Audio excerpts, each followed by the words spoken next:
Carm Capriato, the Service Aftermarkets podcast pioneer with the gold standard of aftermarket business podcasts. Join me for Aftermarket Insights as we advance the aftermarket. And as always, know that you'll learn just one thing. Find us on your favorite podcast listening app and remarkableresults.biz or on my YouTube channel.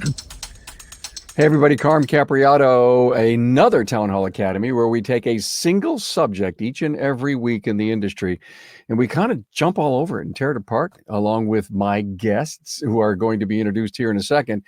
But first, breaksforbreast.com. It happens in October each and every year. It is a great fundraiser nationally for the monies to go to Cleveland Clinic for breast cancer vaccine research for triple negative breast cancer. $1.8 million earned so far since it started. Every dime goes to the Cleveland Clinic for this great cause. Look through the website. Great episodes that we've done to help you best understand. Thank you so much for being here. Couldn't do it without you. Let me pay a little homage to our great sponsors. For over 30 years, NAPA TRACS has made selecting the right shop management system easy by offering the best, most comprehensive SMS in the industry. We'll prove to you that TRACS is the single best shop management system in the business. Find NAPA TRACS on the web at NAPATRACS.com. And AutoFix Auto Shop Coaching will help you shift your gears and redefine success. Imagine your business not just meeting, but exceeding every single goal. AutoShopCoaching.com. And are you ready to optimize training with today's class? Well, in just 5 minutes daily, boost knowledge, retention, and improve team performance. Start seeing results today. Join your peers at todaysclass.com. Hey, if you're watching on YouTube, please subscribe, give the video a thumbs up, and thanks. Okay, everyone, I am so excited to introduce this panel. It's the team from NAPA TRACS. We just did a spot for you. Hey, guys. We did. We appreciate it. Thank you very much, Carm. Thank you for having us. No problem. Hey, John Luttrell is here, General Manager of NAPA TRACS, and Ben Dexter, the National Training Manager for NAPA TRACS. Listen, I have gone on record to say, I'm not sure we're using our SMSs in our industry to the highest point. Yeah, okay, NAPA's here, I get it. They've got a fabulous system. However, whatever they are, we're going to talk about today happens to cover, if you will, I believe, all of North America, right? Absolutely. This is not a TRACS problem. This is a problem with all of the SMSs out there. This is a problem with most of our shops, our shop managers, our shop owners. They don't know what they have, and because they don't know what they have, they don't know how to use it to the fullest extent. Yeah, you sit down with a shop owner, doesn't matter what SMS, and say, how's that labor matrix going for you? And then they say, what labor matrix? Yeah. Labor what? Well, labor what? What am I supposed to do with that? And how does that work? And will it help my business? And those are all great questions. We're here to talk about getting the most from your SMS. Now, I know you guys have a lot of great training that really supports everything that you do, your knowledge shift, your knowledge transfer, your user ability. Yeah. But what we really want to find out from both of you, John and Ben, what are some of the big things, really big things when you're out there, Ben, in your teaching and your training, that people are discovering, shop owners are discovering that they had not known about or used? Without a doubt, the moment of realization when a shop owner or an operator, a user, if you will, of TRACS has the eye-opening experience that it's not just an invoicing tool. That's rather rewarding for me. Mm-hmm. There is some influence that they have on the business. I'm not going to go as far as to say, control, but they have influence over the profitability, the productivity, just by simply using the features. A lot of folks out there just use their SMS as a glorified invoicing tool, and that's what I get to do every day, is show shop owners and operators, TRACS users, that there's much more depth to our application than meets the eye. And I think all shop managements are created equal in that way. I think they all have that same hurdle. John, it just hit me. This is what hit me. I want to stop handwriting. I got an SMS and they think they bought silver and they really have gold. Yes. So Ben and I recently did a little training exercise. We did a podcast of our own. Yeah. Where we likened the typical shop management owner, the typical product that they had. It doesn't matter whether it's TRACS or somebody else, but they're treating a Corvette like a minivan. So they're taking that minivan, that Corvette, and they're driving down to Walmart and they're picking up their groceries and they're driving home. And while that Corvette is great at doing that, you have so much more capability if you just knew what buttons to push or how to set it up properly from the get-go. And it's not a TRACS problem. This is everybody's system that's out there. And too often we see the shop owner default to his service manager. No offense to the service managers who are on the call or who are listening to us today. If you're the owner, nobody should know how to run that better than you, period. That's a great point. Yeah. You cannot seed how that system is set up, how that system operates, and how that system effectively manages your day-to-day profit to somebody else other than you or your spouse. That's a huge takeaway for everyone to think about. Don't relegate any responsibilities to the power of your SMS to anyone but you, the owner. Or, as you say, your significant other, if they're working in the business with you.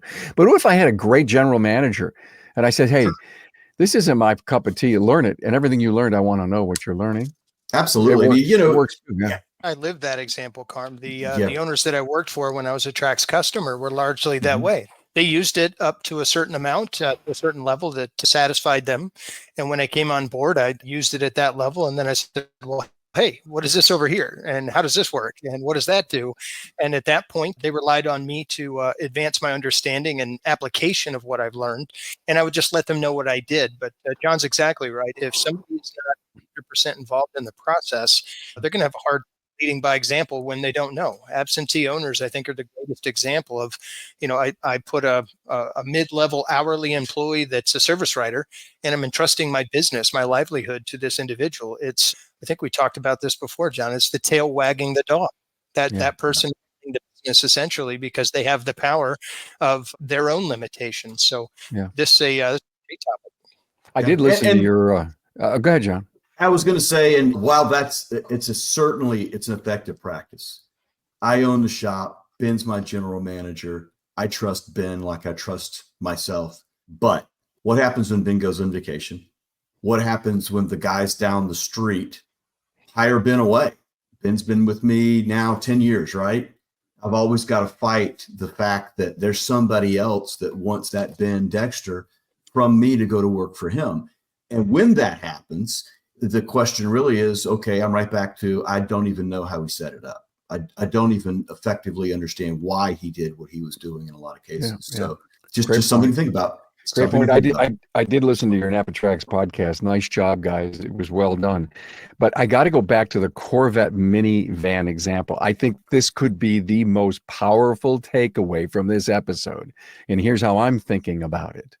I've got this Corvette, and it can go really, really fast. Think of fast as the words comprehensive. All this great power.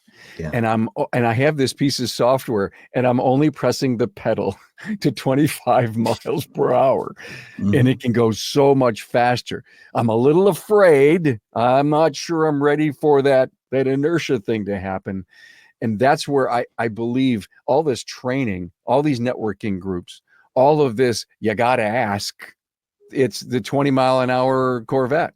Everybody's got it. They're maybe at different MPHs, but say, for example, 100, call it 100 miles an hour, 100% usage. And again, I keep hearing about this. I remember chatting with a group of shop owners one day, and I said, what would you give your eye teeth if somebody would come in and spend a week with you to show you how all these switches get turned on and how they're used? And they said that we pay handsomely. So if you know it, you'll use it. I mean, that's the basic part here, right, John? That's what we hope. But it starts out, I can't tell you just from our own experience. And I would say that the other shop management solution providers in the industry have similar stories. It's time to set up Joe's Auto Service. We're there. We send people on site to help with the onboarding. So do some of the other vendors in the industry. Other ones, it's just they call in and do that. But our guy shows up and the guy says, yeah, I've got to leave and go get my daughter from softball practice. I've got to take my son over here.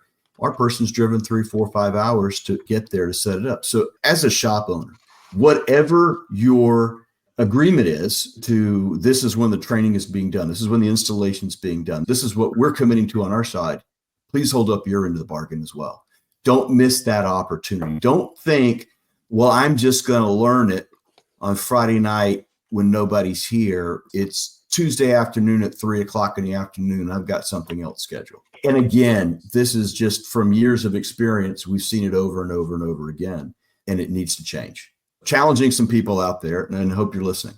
So when you're out there in the sales environment and people are taking a look at SMS softwares, do they really realize that it's the single most important tool in the company?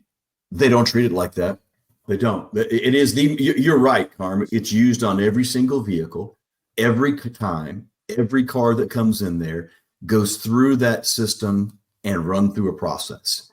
Whether it's parts, labor, sublets that you're putting on that vehicle, it's all part of the process that you build, that you design, that you implement, whether it's a retail customer or the fleet customer. There's a process to do that. And that SMS will manage that process for you. Absolutely. The reality, the number one tool in the shop isn't in fact housed in a drawer of a toolbox. It didn't come off the tool truck. Is something that shop owners, I think deep down they know what they have. The question is, do they have the wherewithal to let that trickle down from themselves first? Like John's example of a shop owner that leaves when we go to do on-site training. What you allow, you encourage. If they're looking at the business, in my perspective, I kind of lead by example. In the time that I spent in the Bays, the reality was, how could I ask somebody to do something that I wasn't doing or that I wasn't intimately aware of or involved with? And the reality is, if an owner from the top down lets his people or her people know that the reality is this is the most important tool, we need to master it, that's going to have a huge impact on our day. I think the two biggest problems in our industry is, one, my car wasn't fixed on time. I know the solution to that riddle. And the second one is my car wasn't fixed right the first time. I also know, I think, the solution to that riddle, and it all lies in the SMS and the people behind the keyboard. I think that's where it all starts and stops.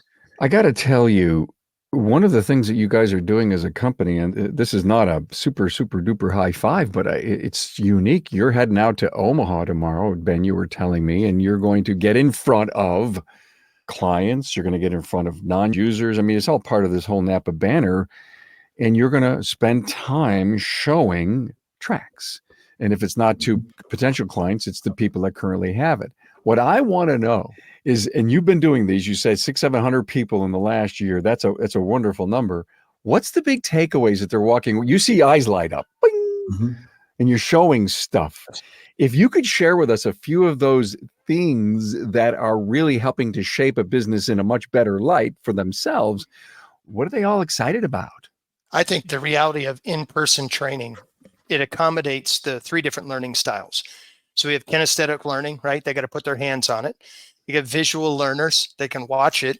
And you got the auditory people, they can just listen to it. The reality of an in-person experience is that we answer all those questions. I mean, we can answer the tough ones too. We're not perfect, and we don't claim to be perfect, but the reality of those trainings features, yeah. Ben, features. I'm curious about features when somebody says, oh, wow, that would really make my business better. Oh, I didn't know that. What are the, oh my God, there is a labor matrix. I've heard people talk about that. What are the top three that you're seeing eyes light up? Features. Inventory control has to be the first one. Believe it or not, labor matrix is common. I think labor matrix is something that people have heard. You've heard about people using parts matrix. But when it comes down to inventory control, the lack in the industry of true, proper inventory management has been an eye-opening experience for a lot of people. How simple it really is when you break it down to ones and zeros and you explain on-hand value, work in progress, the movement of that inventory. And TRACS being backed by a distribution company, you would imagine our inventory controls are rather robust. And they don't have to be an expert at flying a space shuttle to operate the inventory control, but that is money. That is their money in the form of an alternator, a starter, a spark plug, a filter, some inanimate object that they've tied up their money in. And once they get control of that, the trickle down effect to me is remarkable. We have service writers that are accountable, technicians that are accountable, the entire business is, and the vendors that supply the customer. So the number one, I think, in my recent experience has been inventory. Number two, when it gets to profitability, the matrices, absolutely. I think people have been doing some form of labor matrix for years. When the book says 3.8 hours, Do they round up to 4, 4.5? But that's inconsistent. And it's something that not every shop is geared to do that with multiple service writers. So Labor Matrix inside of TRACS is rather easy to operate and provides that you could deploy a strategy. So showing somebody Labor Matrix is like showing the old ratchet and wrench parts matrix. It's got like 5 tiers in it, and people smile and they're like, hey, I got that off the internet. But when you show them a Labor Matrix and say, here's how easy it is, here's how you implement it, here's how you grow into a strategy to deploy it, it's like printing money. And I think the last thing I'd say is, outside of profitability is kind of productivity with regard to recommended services. There's a reason that there are billboards out there that say there's $70 billion of underperformed and undone maintenance.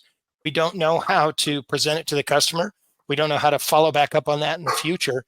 But ultimately, quick quote and the way that we do our recommended services and tracks can be done at a grassroots level. And they can also be farmed out to a marketing company. So we allow quite a bit of expansion there. But I think those would be the big 3 for me. John, it's so interesting to hear him say inventory up there is right. Up there. And is it possible to pull every part that you purchased from, example, NAPA, and then say, oh, look at that. I bought that 16 times. I think I should stock it. Does anybody ever do something like that? Absolutely. And there are reports in the system that'll come back and show you what a movement report has been over the last 5 quarters and make a suggestion as to what you should stock. So there's a lot of areas like that. Let's be honest, people stock less today than they ever have before, yet they want the car out faster than they've ever wanted it out before. I used to be the guy that would go sell those stocks of parts to the Ben Dexters of the world and then come back and manage that inventory for them. And there's less and less of that, but everybody's stocking something. And the question is, are you keeping what you really need to keep? And that's one of the things that we do very, very well. So interesting. I can go back in the day and saying, oh my God, you had to have, 100 belts on the shelf. You don't need that anymore. You don't need that anymore. Yeah. When you're thinking brakes, when you're thinking rotors and you're thinking of oxygen sensors, whatever it is, you may only need 2 or 3, but you're in a market where there's all kinds of Toyotas. You're not paying attention to that. You love the fact that you've got all these cars and all these clients, but son of a gun, I got this Corolla and there's like 80 of them in my marketing area. And I need an oxygen sensor at least once a month for that. And I'm waiting on it. And the intelligent part that I love about an inventory control piece is that if you run it every, say, quarter, you can take off the shelf, which you don't need anymore. Again, being proactive as an owner on what your inventory levels are. But Ben and John, to your points, where's our client service rep, your supplier's salesperson actually helping you manage that? Right. Well, we've had, it's interesting. We've had a lot of success with an outside sales team that understood how to use that system. They could walk in there, run a stocking report and say, let's run a stock order for the day, make a couple of changes and drop that order. And then literally at times come back and say, let's look at your line of belts that you are stocking. Let's make sure that what's in your system, what the system says is in your system, is what's really on the shelf or hanging from the belt racks. And by doing that, you do that 1 month, the next month you come back and do the filters, the next month you come back and do the brakes, the next month you come back and do, whatever the next line is. At the end of the year, you've been through all the lines that you stock. Your inventory is pretty close. If you're an owner of a shop, I remember Ben used to run an exception report every Friday and show me what's on hand that I don't stock. Items had gotten bought, they had been received, they got pulled off a repair order, now they were sitting on a shelf. He'd return those back. What was sold at the end of the week that I never received? Okay, I missed a PO somewhere. And so you end up with a negative volume quantity. Things like that. It's very easy to find out what's disappearing. Yeah, red flags. Red flags. Yeah, what's disappearing off the shelf, things like that. There's value in doing it correctly. Hey, let's face it. Your shop management system is the single most important tool in your shop, period. NAPA TRACS has made selecting the right shop management system easy by offering the industry's best, most comprehensive SMS. Now, it all starts when a local representative meets with you to learn about your business and how you need to run it. After all, it's your shop, so it's your choice, and having local representation is a huge plus. Customizing tracks to your business, whether you're a one-person shop or a large multi-bay or multi-location company, a representative consults with you to help optimize your shop's workflow, efficiency, and profitability. Tracks always has the flexibility to do business how you need to do it, which means it can also grow as your business grows. And unlike the other guys, will be there for you after installation with the best training and support in the business. Yes, a learning management system tailored to each role in your company. Simply put, TRACS was designed and built for shop owners just like you. Visit us on the web at NAPA TRACS, that's NAPATRACS.com. In the world of auto repair, every shop has its unique rhythm and challenges. At AutoFix Auto Shop Coaching, they understand that one size does not fit all.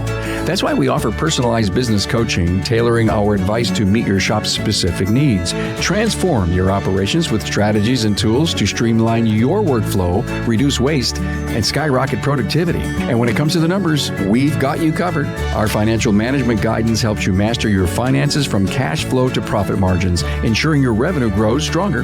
Every day, AutoFix Auto Shop Coaching, empowering your shop to achieve more. Visit us at autoshopcoaching.com. Transform your team with today's class, where automotive training is easy, quick, and fun. Just 5 minutes a day on our app can eliminate hours of looking up forgotten information later. It's perfect for technicians, advisors, and managers alike. Keep critical knowledge fresh and top of mind, ensuring your team operates at peak efficiency. Today's class is impactful, accessible from anywhere, and a bit of fun too, and we're not talking about after-hours pizza either. For training that gets results, turn to todaysclass.com. So interesting that you picked, Ben, the inventory as your number one eye-opening takeaway. And just in this last 8 minutes, John, you've proven, and hell, go listen to on the Aftermarket Radio Network, Hunt Demarest talk about that black hole of warranty claims and cores and alleged defectives and new part returns that can cost you an arm and a leg. And let me see, the SMS says my gross profit is here. The accounting system says my gross profit is here. Ooh, how do we fix the gap? Exactly. And it's really understanding and knowing your shop management system. All right. Profitability was your number 2, Ben. Is it the gross margin piece of that that's important? And again, you said productivity. So give me an idea, what if we're going to get the most out of our SMS, how do profitability and productivity factor in that? If we address profitability first, then as we become more productive, it just exponentially gets better. I think there's a lot of folks that are working on their mousetrap. They're trying to make the shop more efficient, but if it's not profitable, what are we doing? I think we're just putting more laps on the treadmill. We're not actually making any progress. So when it comes to profitability, what I've shown over and over again, and for many years now, actually, I think the shift in the industry, the shift in the paradigm when it comes to pricing relates to what am I buying those parts for? What do I sell them for? And what is the gross profit of my labor? Labor, frankly, is the highest opportunity for profit in the shop. So as soon as a shop owner or operator gets that and they say, okay, I can get behind that. I think emotions drive focus, right? So if we can get to somebody and explain to them, look, you're grinding. Are you making any progress? Are you struggling in this area? Are your salespeople having trouble at the counter? Well, here's an idea. If parts and labor are about 50-50, in most shops, if you run a sales report, they're pretty darn close to each other in an annual capacity. Mm-hmm. What if my cost of my parts were lower than the industry average? What shop coaches have been teaching for years? What if that was a little bit lower in exchange for a boost in labor matrix, which would produce a higher labor gross profit? So labor is more, in my opinion, a reflection of the experience at the shop, where somebody can price shop me on parts at 5 different places with a wristwatch now. One of the things I think we do well is when you come on our platform is we have already built out a parts matrix with close to 40 lines. Wow. That says start this way. And we do it we do have 3 different profiles. We have a retail and we have a fleet, so that you can actually, Nice. Yes, we call it retail, business, and fleet. So we have 3 separate profiles to start from, right. because a lot of customers, you come on new and you're like, well, where do I start? Where do I start? Well, and I'll be honest, back when we first started doing this, 25 years ago, we would say, all right, let's build 3 or 4 together, and then you do them. That's your homework. And nobody did it. So therein lies the problem. So what we've done is we've actually created these profiles, and I'm sure we're not the only ones. I don't think we're the only geniuses out there. So look at what's there. And, can you clone that and start from here? Can you start with this and go here, as opposed to having to build everything out? Right. And I think that's one of those things that's important for a lot of new users to be able to do that. I don't know. I think it's really important. And in fact, I will ask that question. I'm going to call it a template, a template. Yes. That you've got Parts Matrix templates out there. 40 positions in a template? Yes. 40? Yeah. So, and we do the same thing. We do the same thing for, I mean, we're starting to break down between 0 and 75 cents. Here's this profit. Yeah. And then, 76 cents to $1 and $1 to, and what we've done is we've taken a lot of the best ones that are out there. So, you talk about AutoFix, you talk about ATI, they have built nice templates, profiles and templates.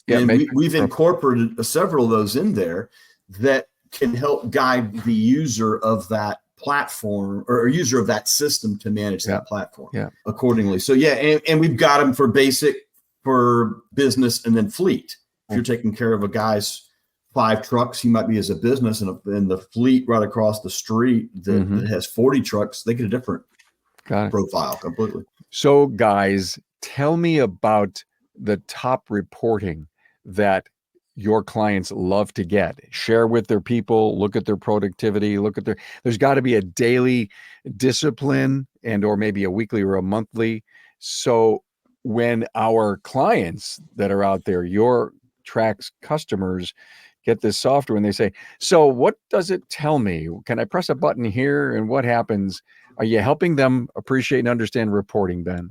Yes, without a doubt. Our reporting is very robust, and we're talking about from all over the map. If there's a report inside of Enterprise, if you think of a need, we have a report. Now, there are some shop owners that they don't know what they need yet. So we give them a daily sales report package. It's 7 reports wrapped up into one, and it's a single button push. So it's going to account for their income for the day, couch drawer. That's going to help them balance their taxes. It's going to help them show their sales, inventory movement. It's all encompassing. Even accounts receivable is there. But I think the shops that, as you put it, sit down and they talk about reports with their team as a coaching method, Sales by Service Writer is phenomenal.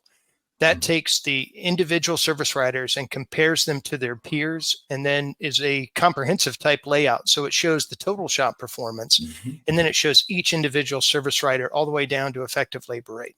Well, John, it looks like you guys got that all hammered out. But when you're out there in the field, again, it goes back to our discussion is getting the most out of your SMS. You can stare at a report and it's all numbers, but I guess we have to rely on the coaches in our industry to say, hey, this is what we can do with those numbers. Somewhat. I mean, first of all, we also have dashboards. So if you just don't want to look at the, ones and zeros on a piece of paper, we do have dashboards that can help you show you. And the red lines here that are set to specific target tolerances. Tolerances. Yeah. So here's where I am. Here's what the red line says. I'm either above it or below it. And then, of course, they can also, they can look on their phone and see what the day's looking like at any given time as well. So those features and those tools are there to help the customer understand that. But I've always said, back from my days to the field, everybody needs a profit coach. Everybody needs somebody to hold them accountable to the number, or we all get lazy. So there are people that can help you with that. There are some people on our teams that can help with that. We're not saying that's what we are as a team, but I do employ a lot of industry professionals that can help with that. That's not to say we're trying to be RSOT or AutoFix or ATI. Those groups are super important to the customers who want to build and grow their business to the next level. I love that you said you need a profit coach. In fact, yes, that has really moved me in a very big way, John, because I know how many people say, I don't need a coach. No one needs to tell me how to run my business. Are you making a lot of profit? How about if I tell you that it's a profit coach, not a regular coach, not a business coach, but a profit coach? You know, I'm really big on this terminology switch in the industry. I love profit coach. And the other day I was thinking of how do we help coaches really be more appreciated in the industry? And I came up with, because they're really subject matter experts, just like ASE has, right? But on the business side. So thank you for that, profit coach. I love it. Again, they've all gone to classes on how to fix this breaks, but now we've got ADOS, and what do they do? So now I've got to learn how to fix ADOS, and they're going to go to a class on that, we hope, or they've gone to this class over here on Ford drivability and to understand how these features are, the particular problems of these particular systems. That's been around for years. How is learning how to make more money any different? It should be the most important thing you do, because that's why you do it. You don't do it just because you like working on cars. You're doing it because you got to put the family through. So a bunch of years ago, John, a bunch of years ago, I was working from a supplier's perspective on a gross profit margin matrix. It was a very difficult time back in the 90s that we were really working and trying to help people understand, way before the quality of SMSs that we have today, what it really means and how it works. Can you show me a template? And to your point, Ben, as though we can go out and get one that's on the internet, and an individual gets an SMS system and they're upgrading, and this is, wow, do you have any kind of template that, I could have to get me started? Do you guys have that? Yes, we do them for parts. We do them for labor. First of all, we've got multiple profiles for the retail, the business, and the fleet customer.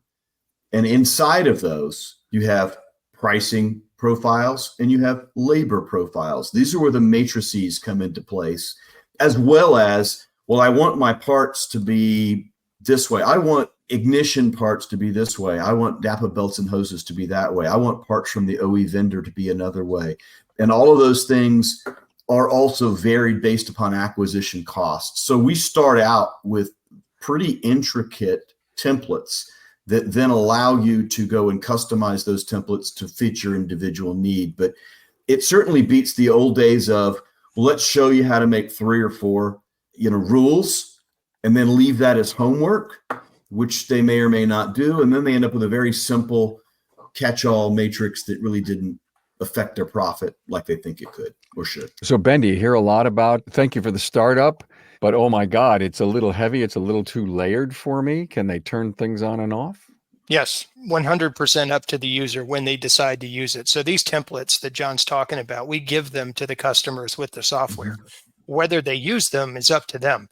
But we also give them the design that differs from the traditional model. So for example, our parts matrices, they're a linear design. They're not the 5 to 7 tier, your grandfather's ratchet and wrench design. They're 54 tiers, which gives you 2 important things. You get the opportunity to find the highest quantity sold items. That'd be linear quantity opportunities.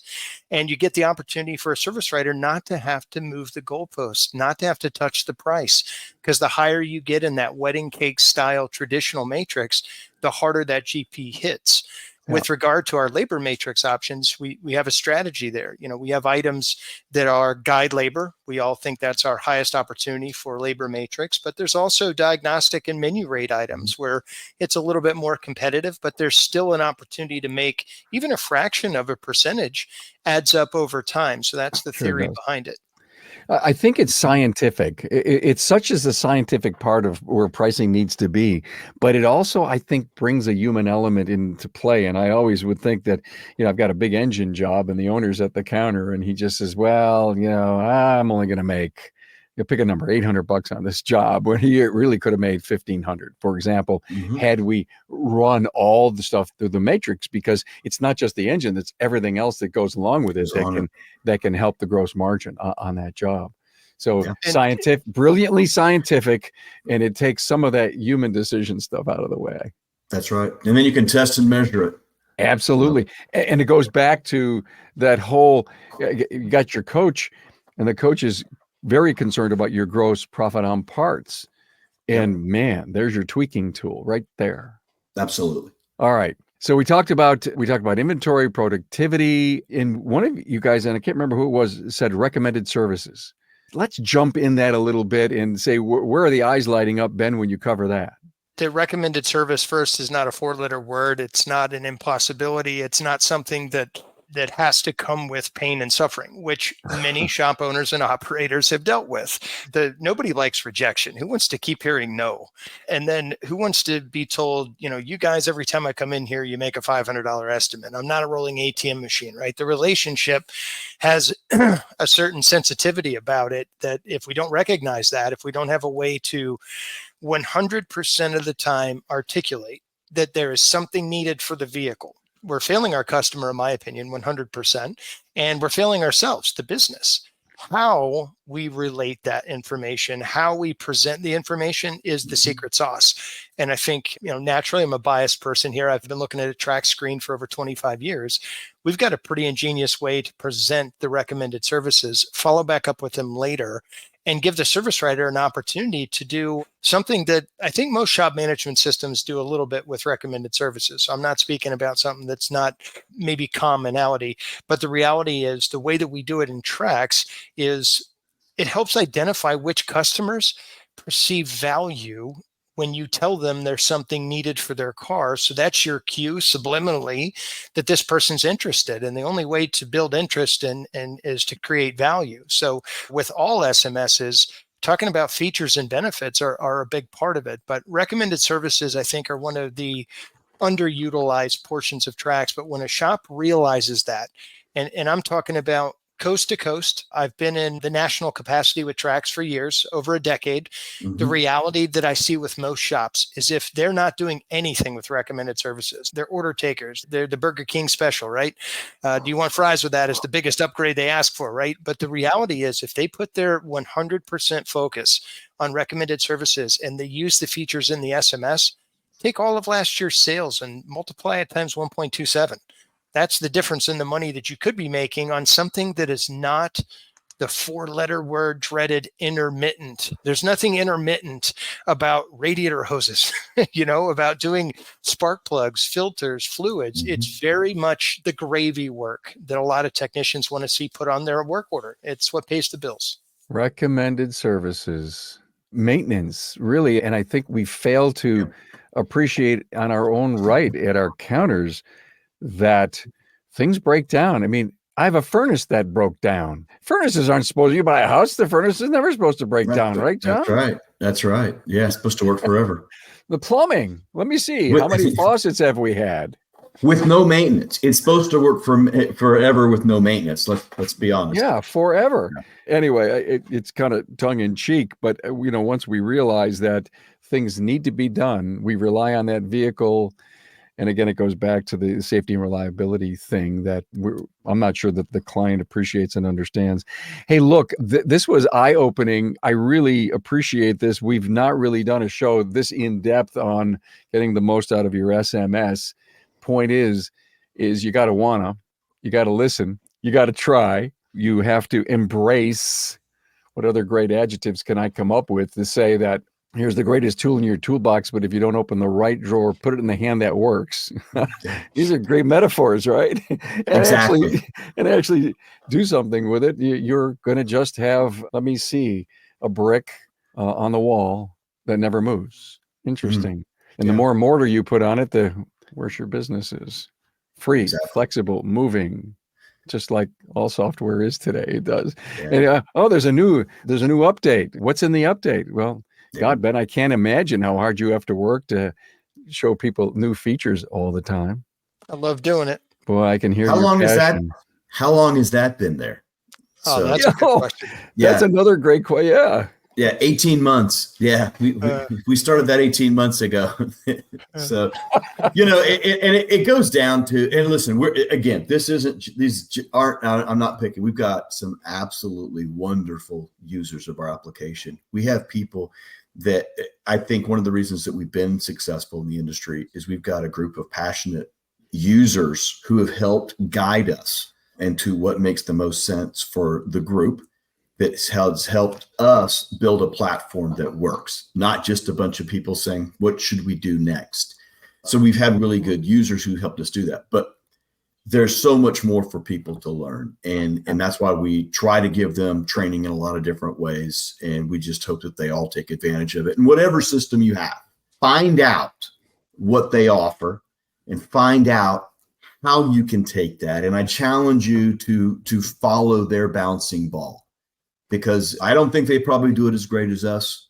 That's just me talking. I'm wearing my own blue shirt, right? Yeah. But everybody out there has got a product, has got a system in place to help you learn your platform better. Yep. And I want you to learn how to do it, because at the end of the day, we want you to buy our parts. Yep. So great close. I appreciate that. You're right. You got to go to the nines with your SMS. You got to make it work for you. And and there's only one way that happens, is you got to really know it. And you've got to reach out and get as much information as you can. We're going to ASTA this year out in North Carolina. It is because of TRACS who are going to kindly get us there. So we sure appreciate you sponsoring us to go to ASTA this year, Jon and Ben and the entire TRACS team. We thank you for that. Ben, a national training manager, never home, always out there working hard, doing all kinds of training. And of course, Jon Luttrell, the GM of NAPA TRACS. This was eye-opening. Appreciate you being here, and thank you much. Thank you for having us, Carm. Thank you.